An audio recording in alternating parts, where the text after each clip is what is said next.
1 Raja-Raja pasal 10. Kunjungan Ratu Negeri Sheba. Ketika Ratu Negeri Sheba mendengar kabar tentang Salomo, berhubung dengan nama Tuhan, maka datanglah ia hendak mengujinya dengan teka-teki. Ia datang ke Yerusalem dengan pasukan pengiring yang sangat besar, dengan unta-unta yang membawa rempah-rempah, sangat banyak emas dan batu permata yang mahal-mahal. Setelah ia sampai kepada Salomo, dikatakannya segala yang ada dalam hatinya kepadanya. Dan Salomo menjawab segala pertanyaan ratu itu. Bagi raja tidak ada yang tersembunyi, yang tidak dapat dijawabnya untuk ratu itu. Ketika Ratu Negeri Sheba melihat segala hikmat Salomo dan rumah yang telah didirikannya, makanan di mejanya, cara duduk pegawai-pegawainya, cara pelayan-pelayannya melayani dan berpakaian minumannya, dan korban bakaran yang biasa dipersembahkannya di rumah Tuhan, maka tercenganlah ratu itu, dan ia berkata kepada raja, "Benar juga kabar yang ku dengar di negeriku tentang engkau dan tentang hikmatmu. Tetapi aku tidak percaya perkataan-perkataan itu sampai aku datang dan melihat dengan mataku sendiri. Sungguh setengahnya pun belum diberitahukan kepadaku dalam hal hikmat dan kemakmuran engkau melebihi kabar yang ku dengar. Berbahagialah para istrimu, berbahagialah para pegawaimu ini, yang selalu melayani engkau dan menyaksikan hikmatmu. Terpujilah Tuhan Allahmu, yang telah berkenan kepadamu sedemikian, hingga ia mendudukkan engkau di atas tahta kerajaan Israel. Karena Tuhan mengasihi orang Israel untuk selama-lamanya, maka ia telah mengangkat engkau menjadi raja untuk melakukan keadilan dan kebenaran. Lalu berikannya kepada raja 120 talenta emas dan sangat banyak rempah-rempah dan batu permata yang mahal-mahal. Tidak pernah datang lagi begitu banyak rempah-rempah seperti yang diberikan Ratu Negeri Sheba kepada Raja Salomo itu. Lagi pula kapal-kapal Hiram yang mengangkut emas dari Ofir, membawa dari Ofir sangat banyak kayu cendana dan batu permata yang mahal-mahal. Raja mengerjakan kayu cendana itu menjadi langkan untuk rumah Tuhan dan untuk istana raja, dan juga menjadi kecapi dan gambus untuk para penyanyi. Kayu cendana seperti itu tidak datang dan tidak kelihatan lagi sampai hari ini. Raja Salomo memberikan kepada Ratu Negeri Sheba segala yang dikehendakinya dan yang dimintanya, selain apa yang telah diberikannya kepadanya sebagaimana layak bagi Raja Salomo. Lalu ratu itu berangkat pulang ke negerinya bersama-sama dengan pegawai-pegawainya. Penghasilan Salomo dan kekayaannya. Adapun emas yang dibawa kepada Salomo dalam 1 tahun ialah seberat 666 talenta. Belum terhitung yang didapat dari saudengar-saudengar dan dari pedagang-pedagang dan dari semua raja Arab dan bupati-bupati di negeri itu. Raja Salomo membuat 200 perisai besar dari emas tempaan, 600 sikal emas dipakainya untuk setiap perisai besar. Ia membuat juga 300 perisai kecil dari emas tempaan. 3 mina emas dipakainya. Untuk setiap perisai kecil, lalu raja menaruh semuanya itu di dalam gedung hutan Libanon. Juga raja membuat takhta besar dari gading yang disalutnya dengan emas tua. Takhta itu 6 tingkatnya. Pada takhta itu ada di sebelah belakang sebuah kepala bundar, dan pada kedua sisi tempat duduk ada kelek-kelek. Di samping kelek-kelek itu berdiri 2 singa, sedang 12 singa berdiri di atas ke-6 tingkat itu, sebelah menyebelah. Belum pernah diperbuat yang demikian bagi sesuatu kerajaan.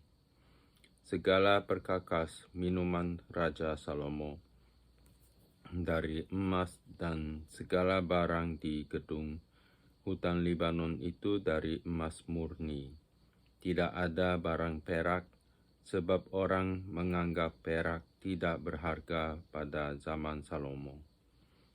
Sebab di laut raja mempunyai kapal-kapal Tarsis bergabung dengan kapal-kapal Hiram, dan sekali 3 tahun kapal-kapal Tarsis itu datang membawa emas dan perak serta gading, juga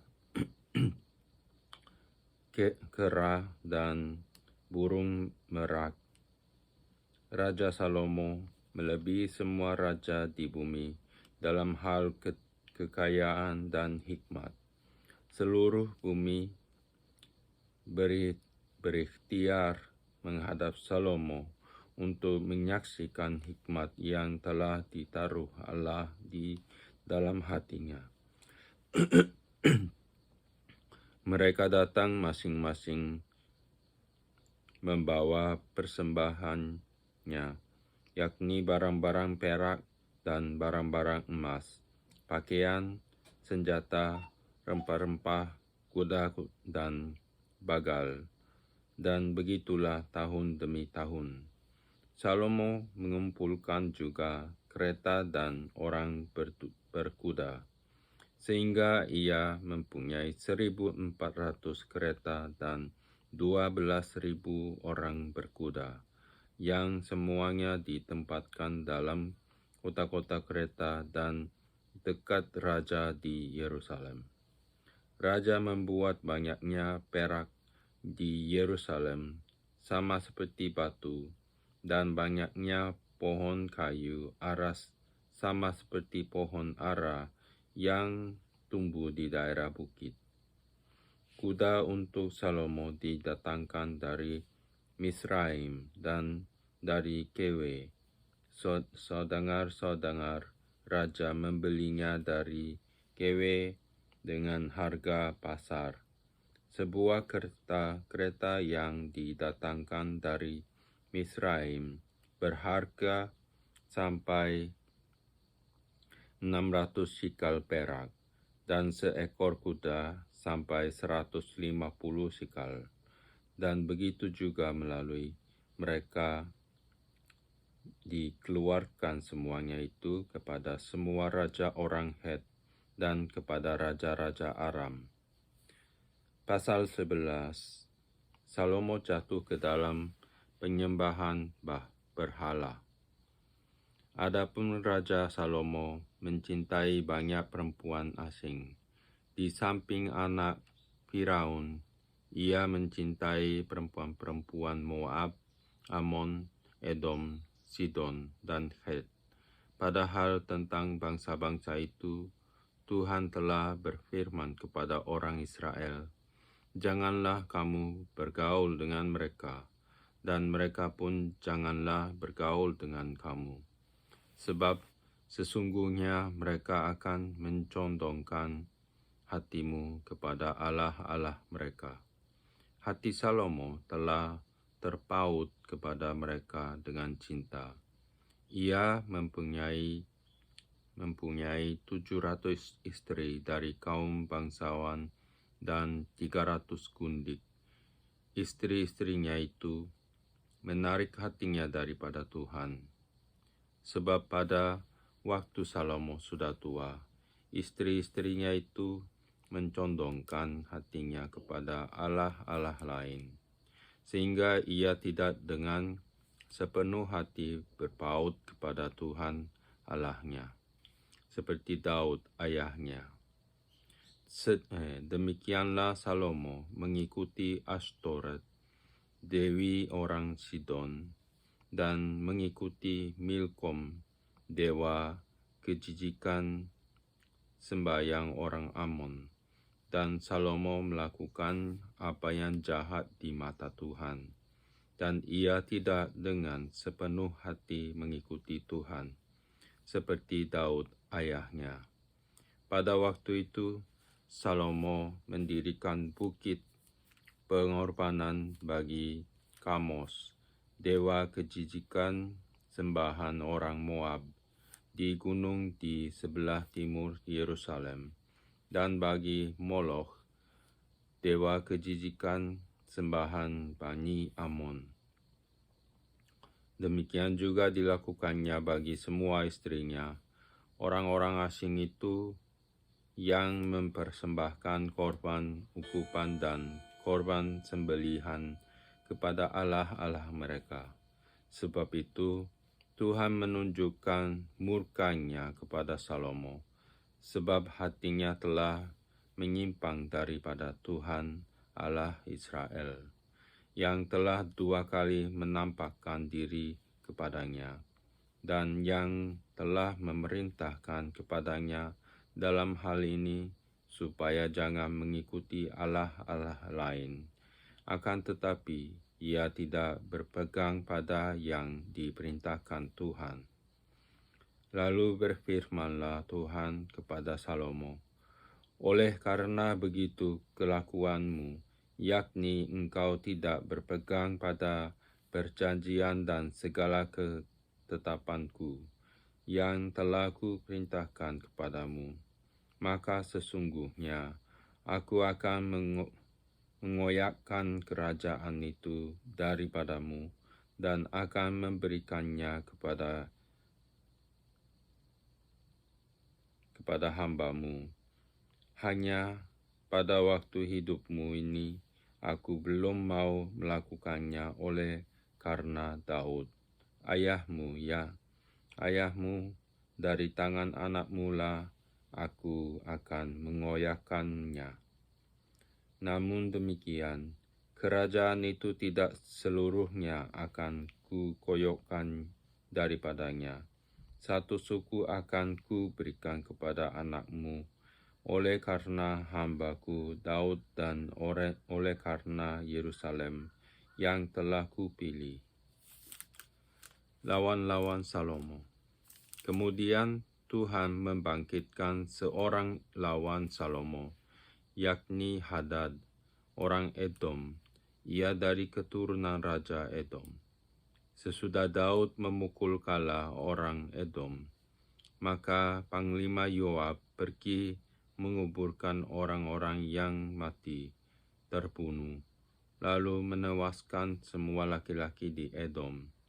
6 bulan lamanya Yoab diam di sana dengan seluruh Israel, sampai dilenyapkannya semua laki-laki di Edom. Tetapi Hadad melarikan diri bersama-sama dengan beberapa orang Edom dari pegawai-pegawai ayahnya dan mengungsi ke Mesir. Adapun Hadad itu masih sangat muda. Mereka berangkat dari Midian lalu sampai ke Paran.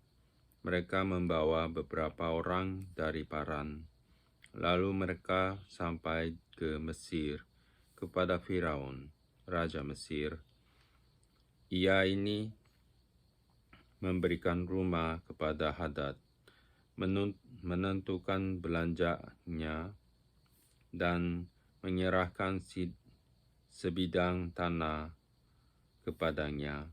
Hadad demikian disayangi Firaun, sehingga diberikannya kepadanya seorang istri, yakni adik istrinya sendiri, adik permaisuri Tahpenes. Lalu adik Tahpenes itu melahirkan baginya seorang laki-laki, Genubat namanya, dan Tahpenes menyapih dia di istana Firaun, sehingga Genubat ada di istana Firaun di tengah-tengah anak-anak Firaun sendiri. Ketika didengar Hadad di Mesir bahwa Daud telah mendapat perhentian bersama-sama dengan nenek moyangnya, dan bahwa Panglima Yoab sudah mati juga, maka berkatalah Hadad kepada Firaun, "Biarkanlah aku pergi ke negeriku." Lalu bertanyalah Firaun kepadanya, "Tetapi kekurangan apakah engkau padaku ini, maka engkau tiba-tiba berniat pergi ke negerimu?" Jawabnya, "Aku tidak kekurangan apapun. Namun demikian, biarkanlah juga aku pergi. Allah membangkitkan pula seorang lawan Salomo, yakni Rezon bin Eliada, yang telah melarikan diri dari tuannya, yakni Hadadezer, Raja Zoba. Ia mengumpulkan orang-orang, lalu menjadi kepala gerombolan. Ketika Daud hendak membunuh mereka, maka pergilah mereka ke Damsyik. Mereka diam di sana, dan disitulah mereka mengangkat Rezon menjadi raja. Dialah yang menjadi lawan Israel sepanjang umur Salomo. Ia mendatangkan malapetaka sama seperti Hadad. Ia muak akan orang Israel dan menjadi raja atas Aram. Juga Yerobeam bin Nebat, seorang Efraim dari Zereda, seorang pegawai Salomo, nama ibunya Zerua, seorang janda, memberontak terhadap raja. Inilah alasannya mengapa ia memberontak terhadap raja. Salomo mendirikan Milo dan menutup tembusan tembok kota Daud, ayahnya. Yerobeam adalah seorang tangkas. Ketika Salomo melihat bahwa orang muda itu seorang yang rajin bekerja, maka ditempatkannya lah dia mengawasi semua pekerja wajib dari keturunan Yusuf. Pada waktu itu, ketika Yerobeam keluar dari Yerusalem, Nabi Ahia, orang Silo itu, mendatangi dia di jalan dengan berselubungkan kain baru, dan hanya mereka berdua ada di padang. Ahia memegang kain baru yang di badannya, lalu dikoyakkannya menjadi 12 koyakan. Dan ia berkata kepada Yerobeam, "Ambillah bagimu 10 koyakan, sebab beginilah firman Tuhan, Allah Israel, sesungguhnya aku akan mengoyakkan kerajaan itu dari tangan Salomo dan akan memberikan kepadamu 10 suku, tetapi 1 suku akan tetap padanya oleh karena hambaku Daud dan oleh karena Yerusalem, kota yang kupilih itu, dari segala suku Israel.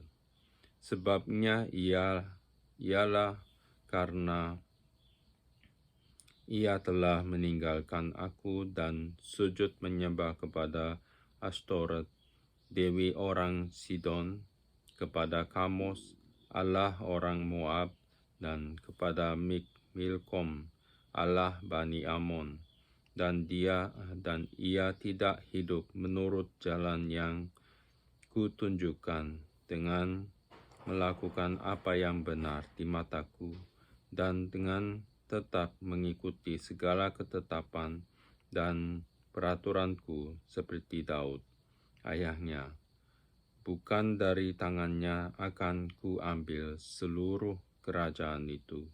Aku akan membiarkan dia tetap menjadi raja seumur hidupnya, oleh karena hambaku Daud, yang telah kupilih dan yang tetap mengikuti segala perintah dan ketetapanku.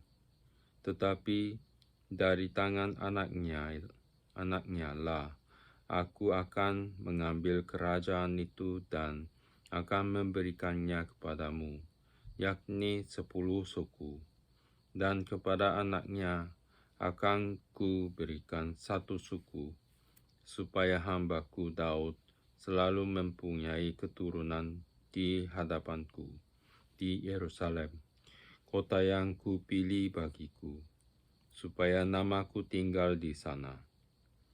Maka engkau ini akan kuambil, supaya engkau memerintah atas segala yang dikehendaki hatimu, dan menjadi raja atas Israel.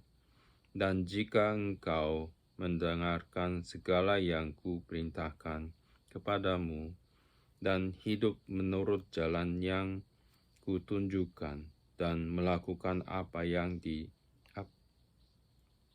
yang benar di mataku, dengan tetap mengikuti segala ketetapan dan perintahku, seperti yang telah dilakukan oleh hambaku Daud, maka aku akan menyertai engkau dan aku akan membangunkan bagimu suatu keluarga yang teguh seperti yang kubangunkan bagi Daud, dan aku akan memberikan orang Israel kepadamu. Dan untuk itu aku akan merendahkan keturunan Daud, tetapi bukan untuk selamanya. Lalu Salomo berikhtiar membunuh Yerobeam, tetapi Yerobeam bangkit dan melarikan diri ke Mesir, kepada Sisak, raja Mesir, dan Mesirlah ia tinggal sampai Salomo mati. Selebihnya dari riwayat Salomo dan segala yang dilakukannya dan hikmatnya, bukankah semuanya itu tertulis dalam kitab riwayat Salomo?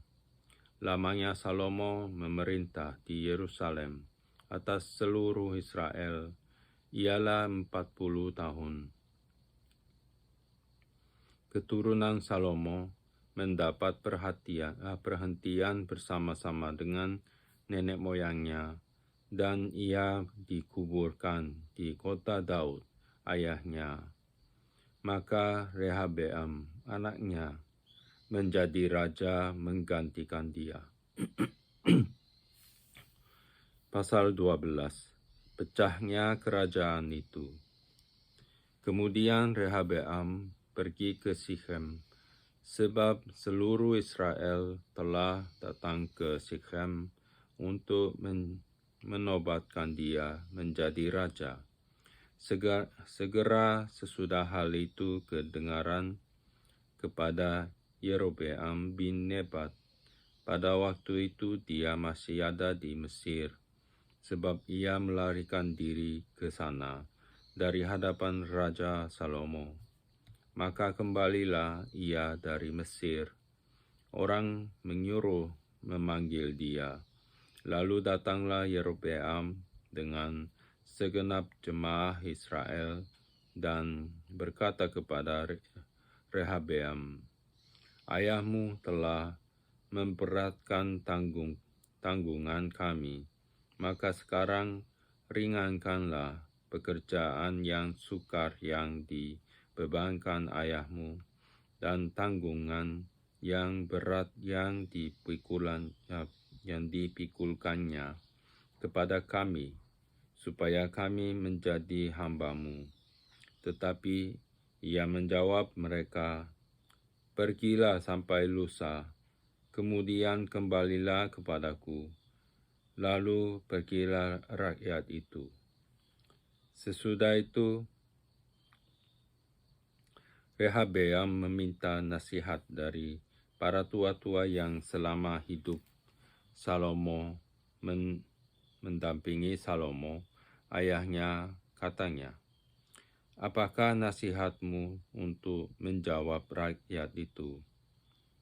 Mereka berkata, "Jika hari ini engkau mau menjadi hamba rakyat, mau mengabdi kepada mereka dan menjawab mereka dengan kata-kata yang baik, maka mereka menjadi hamba-hamba-Mu sepanjang waktu." Tetapi ia mengabaikan nasihat yang diberikan para tua-tua itu. Lalu ia meminta nasihat kepada orang-orang muda yang sebaya dengan dia dan yang mendampinginya. Katanya kepada mereka, "Apakah nasihatmu supaya kita dapat menjawab rakyat yang mengatakan kepadaku, 'Ringankanlah tanggungan yang dipikulkan kepada kami oleh ayahmu'?"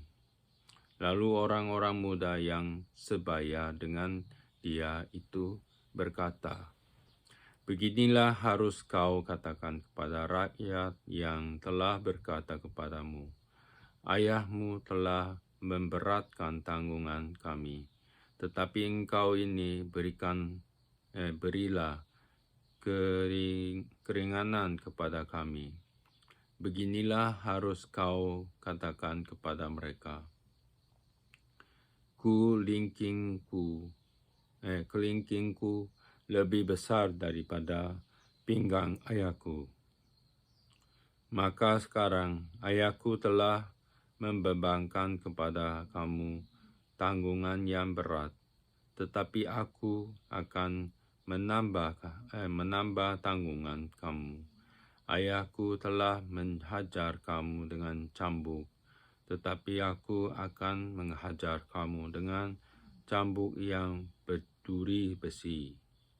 Pada hari lusanya, datanglah Yerobeam dengan segenap rakyat kepada Rehabeam, seperti yang dikatakan raja, "Kembalilah kepadaku pada hari lusa." Raja menjawab rakyat itu dengan keras. Ia telah mengabaikan nasihat yang diberikan para tua-tua kepadanya. Ia mengatakan kepada mereka, menurut nasihat orang-orang muda, "Ayahku telah memberatkan tanggungan kamu, tetapi aku akan menambah tanggunganmu itu. Ayahku telah menghajar kamu dengan cambuk, tetapi aku akan menghajar kamu dengan cambuk yang berduri besi."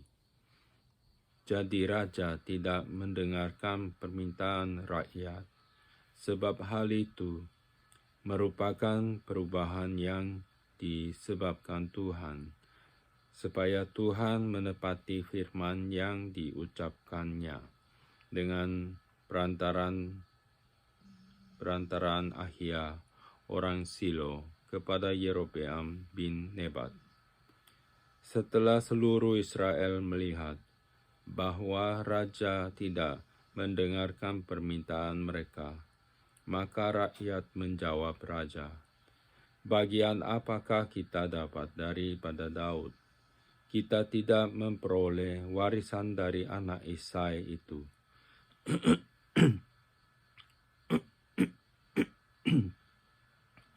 Ke kemahmu, hai orang Israel, uruslah sekarang rumahmu sendiri, hai Daud. Maka pergilah orang Israel ke kemahnya, sehingga Rehabeam menjadi raja hanya atas orang Israel yang diam di kota-kota Yehuda. Kemudian Raja Rehabeam mengutus Adoram yang menjadi kepala Rodi, tetapi 10 Israel melontari dia dengan batu. Tetapi seluruh Israel melontari dia dengan batu, sehingga mati. Bahkan Raja Rehabeam hampir-hampir tidak dapat menaiki keretanya untuk melarikan diri ke Yerusalem.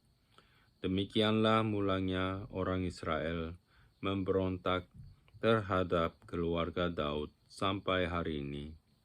Segera sesudah seluruh Israel mendengar bahwa Yerobeam sudah pulang, maka mereka menyuruh memanggil dia ke pertemuan jemaah. Lalu mereka menobatkan dia menjadi raja atas seluruh Israel. Tidak ada lagi yang mengikuti keluarga Daud selain dari suku Yehuda saja.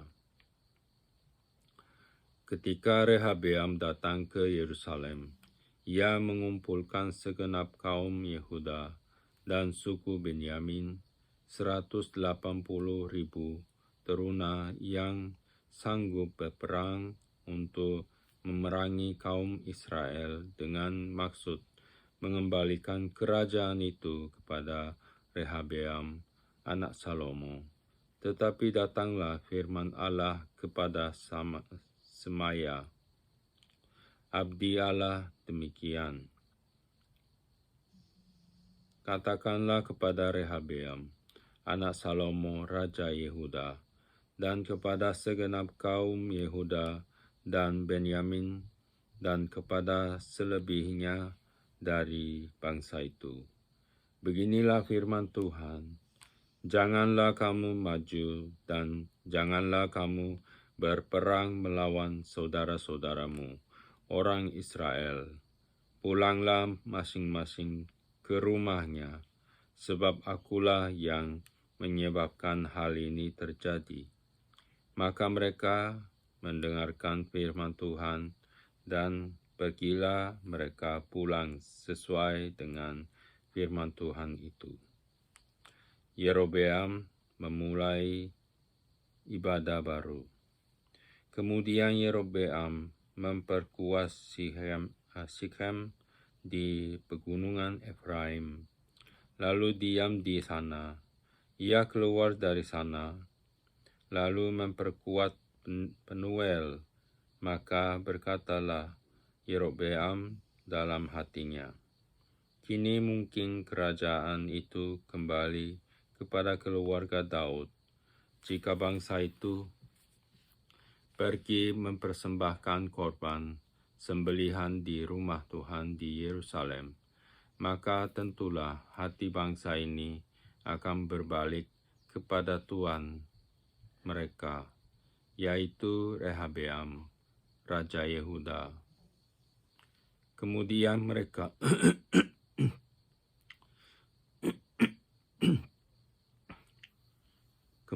mereka akan membunuh aku dan akan kembali kepada Rehabeam, raja Yehuda.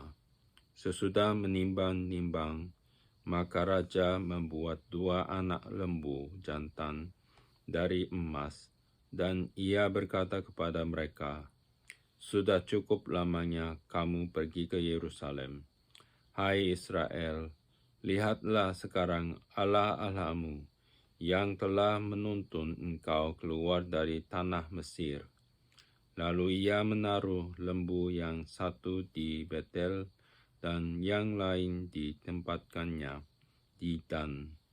maka hal itu menyebabkan orang berdosa, sebab rakyat pergi ke Betel menyembah patung yang satu dan ke Dan menyembah patung yang lain.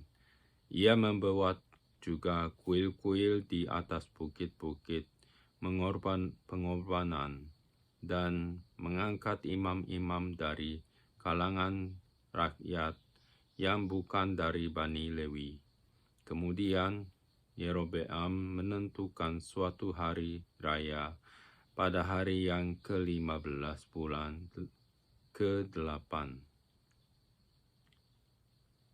Sama seperti hari raya yang di Yehuda, dan ia sendiri naik tangga mezbah itu, begitulah dibuatnya di Betel, yakni ia mempersembahkan korban kepada anak-anak lembu yang telah dibuatnya itu, dan ia menugaskan di Betel imam-imam bukit pengorbanan yang telah diangkatnya. Ia naik tangga mezbah yang dibuatnya di Betel itu pada hari yang ke-15 dalam bulan yang ke-8, dalam bulan yang telah direncanakannya dalam hatinya sendiri. Ia menentukan suatu hari raya bagi orang Israel, dan ia naik tangga mezbah itu untuk membakar korban.